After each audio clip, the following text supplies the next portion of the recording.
Thank you very much to you both for these excellent updates since last year. We're very grateful for your constant efforts to raise awareness on the issue and to streamline the legal procedures, and also for informing your citizens, especially the most vulnerable ones, and all levels of society about the reality and dangers of human trafficking. So we really appreciate this data, this updated information, and thanks also for cooperating with your local church. Thanks very much. I would like to now open the floor for discussion.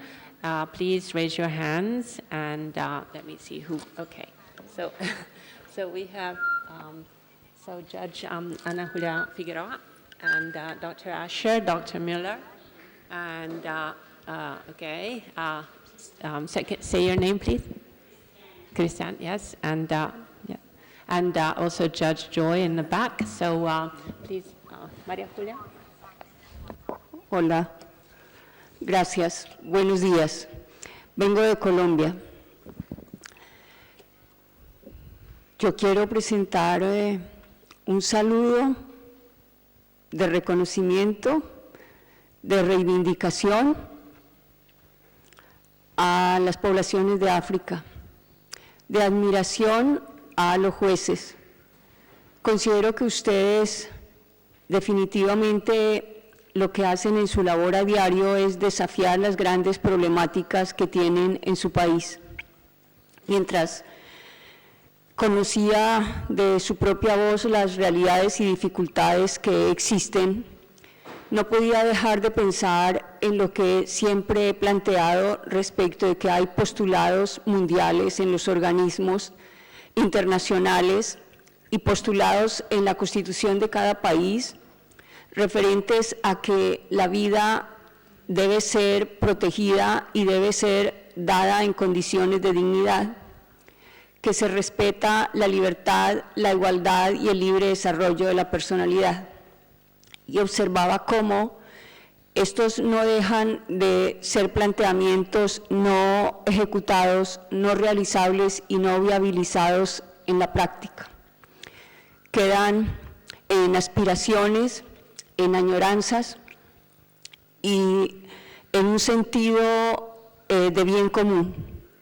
Siento un gran dolor y una gran frustración y me pregunto qué podríamos hacer y cuáles son las acciones a desarrollar. En mi país la situación es diferente. Hay protección, hay mecanismos constitucionales, hay vías de amparo. Los jueces tenemos autonomía, tenemos independencia y ejercen un gran control social. Tenemos problemas, desde luego, como el narcotráfico, como otro tipo de organizaciones criminales, pero escuchándolas a ustedes la dificultad es bastante grande. Para concluir, yo quiero manifestar que de cuál libertad y de cuál dignidad y de cuáles derechos humanos, de cuál progresividad y de cuáles avances estamos hablando. Mientras ustedes desarrollaban sus informes, veía que hay respuesta desde lo penal y me preguntaba si criminalizar la pobreza, la injusticia y la inequidad es la solución. Estas dificultades de vida, esta trata de personas la genera la pobreza, la inequidad y la desigualdad. Mientras no haya un desarrollo que promueva la inclusión social y mejores oportunidades de vida, una redistribución del ingreso y se potencien algunas naciones a costa de las otras, y esta dificultad de educación y de pobreza sigue existiendo, es muy difícil combatirla. Sin embargo, encuentro en ustedes jueces de valor que desafían, que enfrentan retos. Me parece que de esta cumbre lo que tenemos que mirar es cómo hacer para que esos postulados de libertad, vida digna, igualdad, no sean un simple argumento, un discurso o unos derechos de papel, sino en países como África y en las comunidades de donde ustedes provienen, sean una realidad. Ya bastante han recorrido y uno cree que está superada la trata y la esclavitud de personas a ese nivel. Propondré y miraré en el desarrollo del evento qué acciones concretas a desarrollar. Por ahora los saludo, mi admiración, y siento una frustración muy profunda por no poder hacer algo mejor y que dé una respuesta superior a sus dificultades. Gracias. Thank you very much. So Maria Julia is a member of the Pan American Judges Committee, and she is available to help anybody who needs further information and advice. So Dr. Asher, please. Oh, thank you. In medicine, we have something that's known as best practice, and it's a way to distribute information and knowledge from one group to another. And in hearing just the beginning, and not having been present at the last conference, I wonder if there isn't a framework or a template for elements that should be part of legislation, if there isn't a framework or a template for how to manage and support victims, if there isn't a template of what steps need to be taken, the customs folks, things like that, the banks perhaps. Is that something that's already been developed, or is that something that you're thinking about?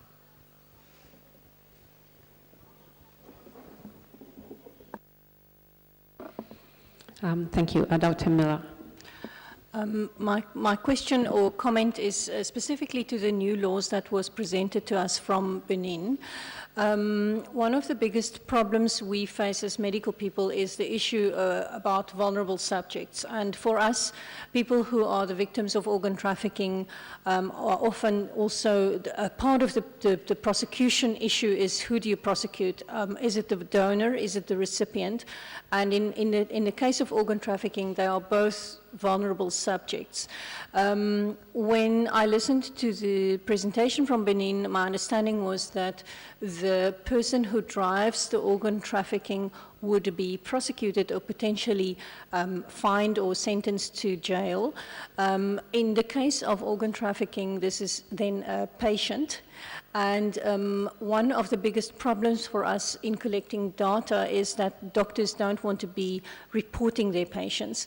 And I was wondering if I understood this correctly, if you will be prosecuting the patients who are paying to receive an organ, and how you would get around that issue. Would you like to reply to this now, or should we? Okay, please. Merci pour la question. Elle est très pertinente, mais nous avons un nouveau code. Il nous faut le temps de l'apprécier et de la mettre en œuvre.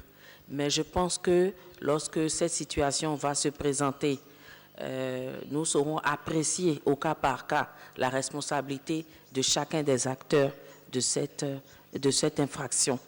S'il y a lieu de poursuivre le médecin, il le sera. S'il y a lieu de poursuivre le patient ou celui qui a fait le don, on appréciera le degré de responsabilité de chacun des acteurs. Parce que nous ne pouvons pas rester inactifs. C'est vrai que la situation du patient est délicate, celle du donneur en plus, puisque nous avions parlé du problème de pauvreté. Lorsqu'ils sont volontaires, c'est la pauvreté qui les emmène à vouloir donner leurs organes. Certaines fois, ils ne sont pas volontaires, mais on les contraint de force. Donc, à chaque situation, il faudra peut-être une appréciation du juge pour prendre la sanction qui convient à la situation.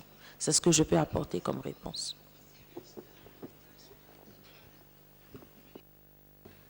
Thank you very much. I think, so we have questions on that side, and also the ambassador just asked to speak, who's over there, so, but maybe I would give precedence to you, who's asked first. Thank you. Is that you or me? That's okay. I just have a comment and then a question.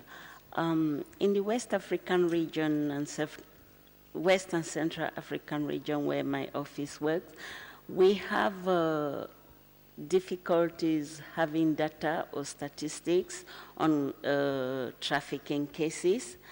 And in the few countries where we have had statistics, we find that prosecutions in trafficking cases are very, very low. And I would like to find out from Benin and Angola why the very low rate of trafficking cases, prosecutions in trafficking cases. Thank you. Dr. Miller, would you like to reply? I can just say that one of the problems for us is that the people who are dealing with these patients are usually medical doctors. They're not lawyers, and they're not inclined to a legal process. So they will see a patient who returns back after a trafficking operation took place, and they will simply not report it. And when you take this into a medical community, they will bluntly refuse to take part in any data collection because they are saying that they're not police officers and they do not want to put their patients at risk. And I think that's one of the reasons why we are seeing very low legal processes in these cases, because people are not reporting it. And one of the things we are working in the medical community is to provide an anonymous space where doctors can report it so that we can become aware of the problem at least and address it from that way. But I think that's why we're seeing such low prosecution rates.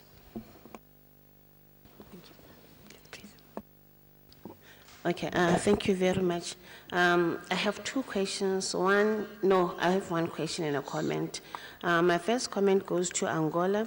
We are plotting for going into churches in order to raise awareness, because I've noted that it is doing well for Botswana, because through the IAWJ, where Judge Matiba, she's involved with raising awareness, especially in all the churches in Botswana. So I think if all the judges here can take that initiative and start raising awareness in churches, because this is all kinds of people gather together every Sunday to pray. And even myself as a Catholic, we are doing that, and I believe that it's high time we join them to joining other churches, not only in the Catholic. And then with the other question that I would like to raise, it raises concern that for all of us, we have gone through our operations, and we believe that we're going through genuine operations. And the question is, at the end of the day, do we have all our organs together? Is there any law that protects patients who go on operations? Because I've had a situation where somebody will start complaining and say that ever since I went for operation, I have this problem, and people don't know that there's a possibility that some of their organs might have been harvested during the operation. So which means we need to have laws that will safeguard trafficking of or extraction of organs without even the victim knowing. It's something that I talk about all the time. So we don't know if we can have a law that safeguards that. Thank you very much. Thank you. Dr. Miller, do you have any instances of that? I think you have to understand a little bit more about the process of transplantation. You can't just simply take an organ out at the time when you operate on somebody and have everything ready to perform a transplant. It's very unlikely. For an organ to work in a recipient, we have to go through several processes. One of it is tissue typing, blood type matching. We often have to look in a lot of detail to get these organs to work in a recipient. If you would just simply go and take out a kidney, for instance, during a laparotomy, it's very unlikely that you will have everything in place to do a successful transplant. I'm not saying it's impossible, but I think it's very unlikely. And the processes for these organ trafficking rings often involve a couple of screening visits, laboratory tissue typing matches. We often find that one recipient is matched against several, let's say 15 or 20 donors to find the right match. So the idea that you can go into an operation, quickly get an organ and transplant it, and that would work from a scientific point of view is probably not that high risk. Thank you. So, Judge Joy, you had asked to speak, or May? Hello, my name is May Labrano, and I'm a medical student from LSU Shreveport in Louisiana, and I do research in multidisciplinary medical education and human trafficking. And I do have a question for Dr. Muller. What is the biggest barrier that clinicians face in identifying victims of human trafficking in the healthcare setting? I would say it's probably clinician education. Clinicians are often not aware of the ethical aspects around the procedures and the medical procedures they are involved in. And they often don't even ask questions. So one of our biggest educational drives is to get transplant surgeons and transplant physicians to actually understand that when they get a patient to come and sit in front of them, they need to ask something more than just, are you feeling well? What is your blood pressure today? And for that, you would be surprised how uneducated professionals are in the field, especially in the field of transplantation, where they are trained to just look at the patient from a simple medical point of view.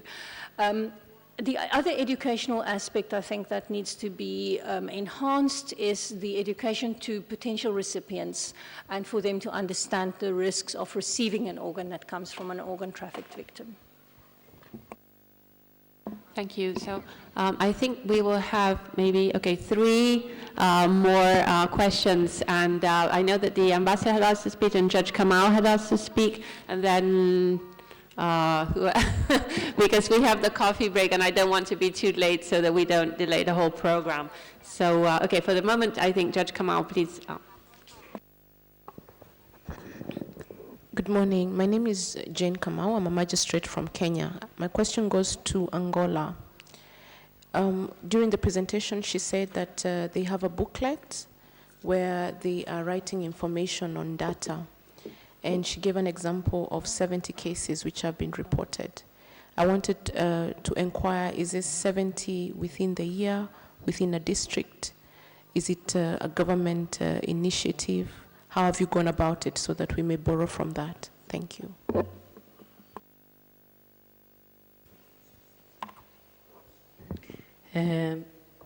Eu vou começar primeiro por responder a uma questão que foi colocada há pouco tempo relativamente ao que podemos fazer para o combate ao tráfico, considerando que a maior parte das causas, maior causa do tráfico é a pobreza.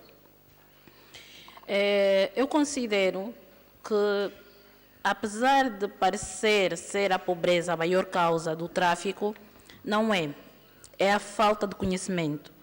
Contra a pobreza, temos alguma dificuldade de trabalhar. Os países africanos são tendencialmente pobres, todavia a formação pode inibir não só os agentes, como as vítimas.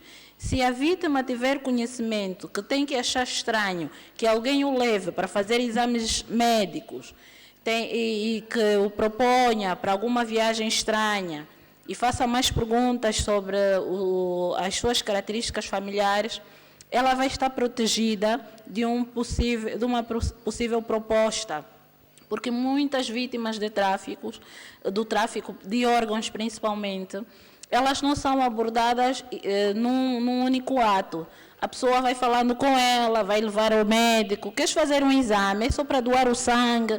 E a pessoa não tem consciência que por trás dessa ideia de exame está, na verdade, a intenção do tráfico de órgãos. Podemos trabalhar agora o que podemos fazer mesmo já na formação. Consciencializar as pessoas da existência do tráfico, perceber os sinais, afastar-se deles e denunciar. Porque o combate à pobreza é mais profundo. Todavia, a pessoa que seja pobre, se sabe que aquele comportamento da outra pessoa é tendente ao tráfico, ela afasta-se. Porque, por mais pobre que seja a pessoa, ainda 99% não vai, pela pobreza, vender um órgão.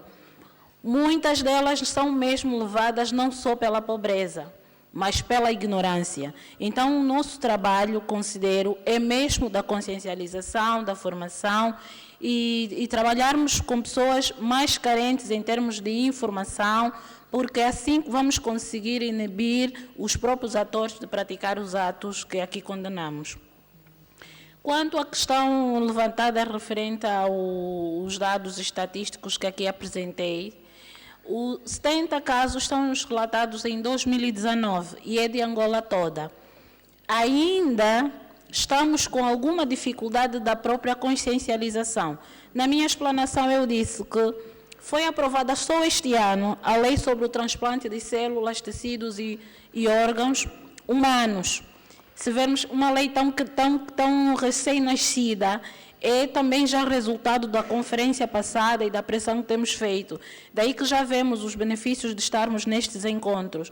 Então, nós não vamos dizer que não haja mais casos, mas os que conseguimos recolher, dada a ignorância não só das vítimas, como dos próprios aplicadores da lei, são esses dados que trouxemos, mas temos consciência que devem haver no país mais dados. Não sei se tem alguma questão que faltou responder. Se houver, que me lembre, por favor.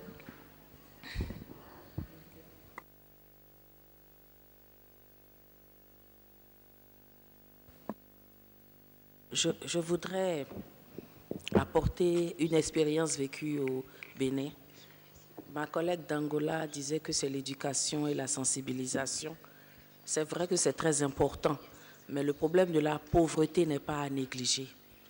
J'ai l'expérience nous avons une amicale entre toutes les femmes qui appliquent la loi dans mon pays. Donc nous avons les policières, nous avons quelques militaires, nous avons les magistrats. Et de temps en temps, nous échangeons. Nous, les magistrats, nous nous sommes dit que c'était à nous d'expliquer aux forces de l'ordre ce qu'il fallait faire. Alors, une de nos membres nous expliquait que lorsqu'à l'aéroport, elle a eu à arrêter des femmes qui étaient visiblement en train d'être victimes de traite des personnes, elle leur a expliqué que nous connaissons ce réseau, nous sommes en train de les poursuivre, nous voulons mettre la main sur ce réseau, n'y allez pas, nous pouvons vous aider, nous sommes là pour vous éviter de prendre l'avion. Si je me manifestais autrement, ils vont sentir que nous sommes informés. Alors qu'elle avait prétexté qu'il fallait faire des vérifications d'identité, et elle a soufflé ça à l'oreille d'une des victimes. Elle a réfléchi, elle a dit, mais je tente quand même ma chance, je souffre trop au pays. Qu'elle était complètement désolée. Donc c'est pour vous dire que l'éducation, l'information ne suffit pas, il faut que nous puissions trouver d'autres solutions à cela. Ce n'est pas seulement la sensibilisation. Je vous remercie.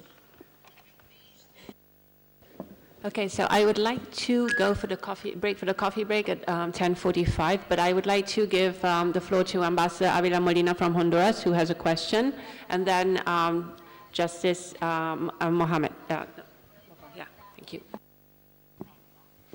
Muchísimas gracias. Ante todo, quiero dar gracias a la Virgen de Guadalupe, hoy en su día, por esta maravillosa oportunidad de poder compartir con ustedes. Quiero proponerles algo que ha nacido en mi corazón después de varios encuentros aquí en la Pontificia Academia sobre este problema. Tocó nuestro corazón el caso de Blessing, una joven de Nigeria que fue víctima de tráfico de personas, vive aquí en Italia, fue prostituida y es un caso increíblemente doloroso. La propuesta es, con tanta consulta de qué hacer, es que el mundo es convocado cada 4 años a 2 grandes eventos, Olimpiadas y Copa Mundial de Fútbol. Toda la opinión del mundo se vuelca sobre ellos, quién será el campeón. Este tema debería ser un tema que convoque al mundo, que realmente le haga sentir que no es posible en nuestros principios religiosos permitir que un ser humano sea víctima de este delito. Y por lo tanto la propuesta nuestra es que se pueda desarrollar un programa al que hemos llamado Blessing, en honor de Blessing, para desarrollar una competencia de debates académicos entre universidades de todos los países, que en los primeros 4 años aborde el tema de trata de personas y para el siguiente ciclo aborde tráfico de órganos, pero que logre llevar a los jóvenes, que serán los líderes del mañana, a quien no vamos a tener que convencer ejerciendo ya una profesión, sino que vivan ese momento, porque el debate académico les permitirá nutrirse y alimentarse de las raíces de ese problema y no requerirá de estar pagando campañas, sino que el mundo entero sabrá que ese año se está abordando un caso de tráfico de personas que la humanidad debe de rechazar, debe de crear todos los sistemas para hacerlo. Ese debate académico tendrá entonces una alta cobertura en medios, será una competencia no solo en país, entre países, porque el tema tiene que realmente moverse. Blessing, te veo enfrente.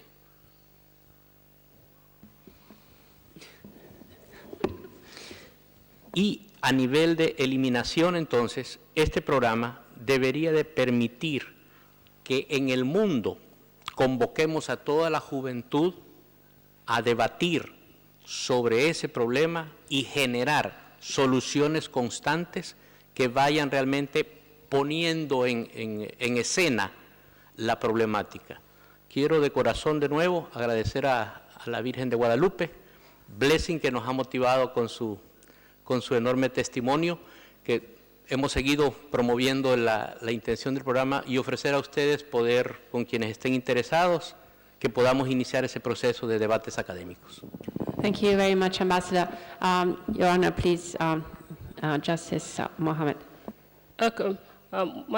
My point is to the medical personnel here. I know that ethically, when you want to do some transplant, there are certain procedures to be followed, testing and all these things. That is when you're doing it normally. But our belief in Nigeria is that because most of the time you see some victims, their human parts are removed and the bodies are thrown away. Our notion is that the human parts may be preserved, and while awaiting, let's put it, customers. And it is at that stage that the human parts may be tested. If it suits that particular patient that they are looking for their part with, then they use the part. More especially that I think Dr. Muller said that there are certain patients that match so many people. So possibly some of these parts may be removed, preserved. Is it not possible that the part may be removed and preserved? And when the part is needed, the testing can still go on with the little blood or whatever of that victim. Then it is tested, and if it goes through the procedure and it's discovered that it can be used, then they will now bring it out for wherever it is that is preserved, because our notion is that it is possible that those parts can still be preserved, not necessarily really going through the testing. That is our own notion in Nigeria, because we cannot see why human beings are thrown away. Some of them are found with no hearts, with no lungs, thrown away. Where are those parts? The general notion is that the parts initially, which thought that the parts were used for some secret rituals. That was our general notion. But coming here for me, and I begin to understand it from this perspective. But with what Muller said, I'm now in doubt as to whether it's possible to really preserve it and use it sometimes, but because I'm thinking it can still go through the processes of testing to see whether it can match some of the people needing the parts. Your Honor, I think we'll just, because we're a little bit short for time, we'll have the doctors reply to your question, and then we'll break for coffee, and then we can have a further discussion before we break for lunch. Yeah, okay? thank you. Yeah. So our ability to maintain organs outside the body relies on machines to preserve them. And we can preserve organs outside the body, but it's in terms of hours, not days. Now, theoretically, a kidney could be preserved for 24 or even 48 hours, but it's a heart much shorter, a liver 12 hours. It's possible that those victims that you're talking about were somehow checked for their blood type before. I don't think we want to perpetrate myths about this. Clearly with kidneys, you have to do tissue typing. Tissue typing is not necessary for livers or for hearts, but the preservation is really limited in terms of hours. So is this process that you're describing? I don't know that it's a widespread process at all. And I'm concerned that we have to really focus on true dangers here, and that's with live donors and portions, either one kidney or portion of the liver. Obviously, someone would have to be killed to use a heart, and then that's, of course, a different crime. Thank you. So now please step out of the room where you'll find our wonderful this coffee break. And I will see you back at about 10 past 11. Thank you.